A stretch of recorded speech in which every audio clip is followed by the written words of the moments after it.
मित्रों, चाहे रामायण हो या महाभारत, दोनों ही ऐसे विशाल ग्रंथ हैं जिनको पढ़ने से ज्ञान की प्राप्ति होती है और इसे आप जितना ज्यादा पढ़ेंगे उतना ही कम है। रामायण में 14 वर्ष के वनवास के दौरान जब राम, लक्ष्मण और सीता जी वनवास चले गए थे तब उर्मिला का क्या हुआ था, आज इसी पर आधारित एक जानकारी आपके समक्ष प्रस्तुत की जा रही है। उम्मीद है कि आपको यह जानकारी अच्छी लगेगी और अगर आपने हमारे चैनल धर्म ज्ञान की बात को अभी तक सब्सक्राइब नहीं किया है तो कृपया इसे सब्सक्राइब जरूर कर ले और बेल आइकन दबा ले। तो चलिए शुरू करते हैं यह वीडियो। जब राम, लक्ष्मण और सीता वनवास चले गए थे तो आखिर उर्मिला का क्या हुआ था? आखिर उर्मिला ने उन 14 वर्षों में क्या किया था, यह प्रश्न उठता है। पुराणों के अनुसार मिथिला के राजा जनक और रानी सुनैना की पुत्री उर्मिला थी। उर्मिला नाग लक्ष्मी का अवतार थी। राम, सीता और लक्ष्मण जी जब वनवास जा रहे थे तो लक्ष्मण जी की पत्नी उर्मिला भी लक्ष्मण जी के साथ वनवास जाना चाहती थी, लेकिन लक्ष्मण जी ने उन्हें यह कहकर मना कर दिया कि माता पिता वृद्ध हो गए हैं, उनकी देखभाल कौन करेगा। लक्ष्मण जी की बात उर्मिला मान गई और इस कारण वह 14 वर्षों तक अपने पति से दूर रही। पौराणिक कथाओं की माने तो जब राम, लक्ष्मण, भरत, शत्रुघ्न का जन्म हुआ था तब राम, भारत और शत्रुघ्न सामान्य बच्चों की तरह रोए और थोड़ी देर रोकर चुप हो गए, लेकिन लक्ष्मण जी लगातार रोते ही रहे थे। तब उनको उठाकर के राम के बगल में लिटा दिया गया था। उसके बाद लक्ष्मण जी ने रोना बंद किया था। लक्ष्मण जी के लिए राम माता पिता के समान थे। वह उनके माता पिता, भाई बहन, गुरु सभी थे। राम की आज्ञा का पालन लक्ष्मण जी का मुख्य धर्म था। वास्तव में देखा जाए तो राम और सीता के वनवास से ज्यादा महान लक्ष्मण जी का वनवास है। राम, लक्ष्मण जी के वनवास जाने पर उनकी पत्नी उर्मिला भी अपने पति के साथ वनवास जाना चाहती थी, लेकिन लक्ष्मण जी ने उन्हें ले जाने से मना कर दिया। उर्मिला अपने पति के साथ वनवास जाकर अपने पति की सेवा करना चाहती थी। वह अपने पति की हर सुख दुख की साक्षी बनना चाहती थी, लेकिन लक्ष्मण जी ने उर्मिला को वनवास ले जाने से यह कहकर मना कर दिया कि अगर तुम भी वनवास चली जाओगी तो वृद्ध माता पिता और उनके परिवार की देखभाल कौन करेगा।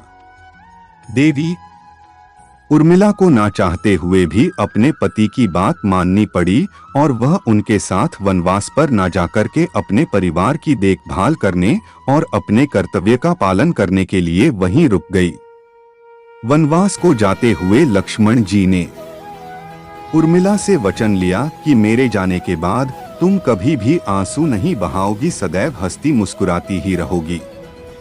लक्ष्मण जी जानते थे कि अगर देवी उर्मिला अपने दुख में डूबी रहेंगी तो उनके परिजनों का ख्याल कैसे रखेंगी और अपने कर्तव्य का पालन किस प्रकार कर पाएंगी। इसी वजह से लक्ष्मण जी ने उर्मिला से आंसू न बहाने का वचन लिया था। राम, सीता और लक्ष्मण जी के वनवास जाने के बाद उर्मिला के पिता उनके घर आए और देवी उर्मिला से अपने मायके जाने के लिए आग्रह करने लगे, लेकिन देवी उर्मिला ने यह कहकर मना कर दिया कि पति की आज्ञा के अनुसार पति के परिजनों के साथ रहना और उनके सुख दुख में उनका साथ देना ही उनका प्रथम कर्तव्य है। यह देवी उर्मिला का अखंड पतिव्रता धर्म ही था जो उन्होंने अपने परिवार और अपने पति के लिए किया था।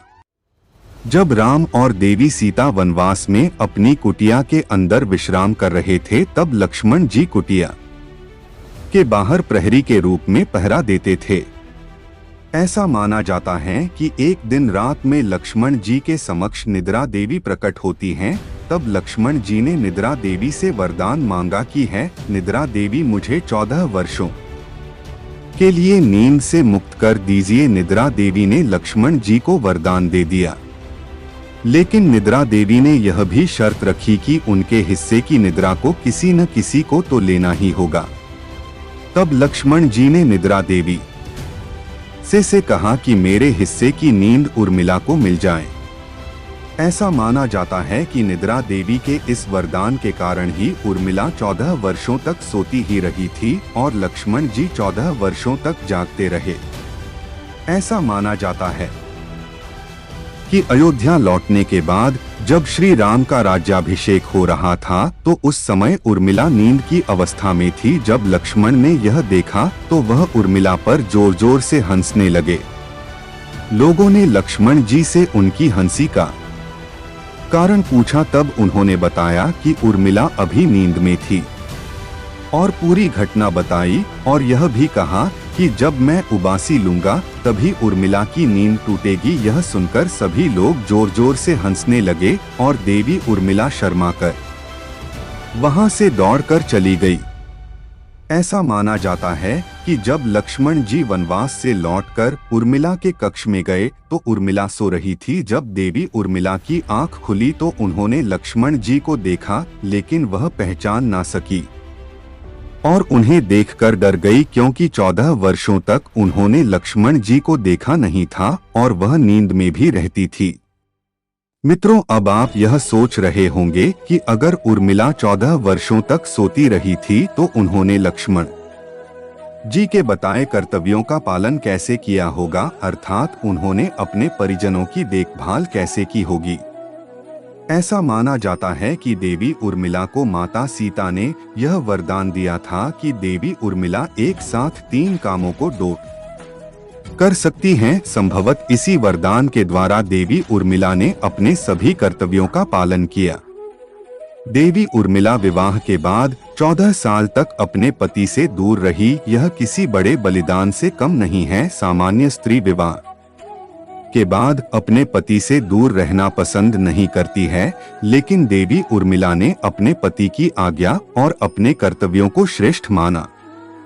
सारे त्याग और बलिदान और कष्ट सहने के बाद ही उर्मिला महान हुई और बलिदान की देवी कहलाई। देवी उर्मिला ने जो साहस किया शायद आज की स्त्रियां ऐसा कर पाए।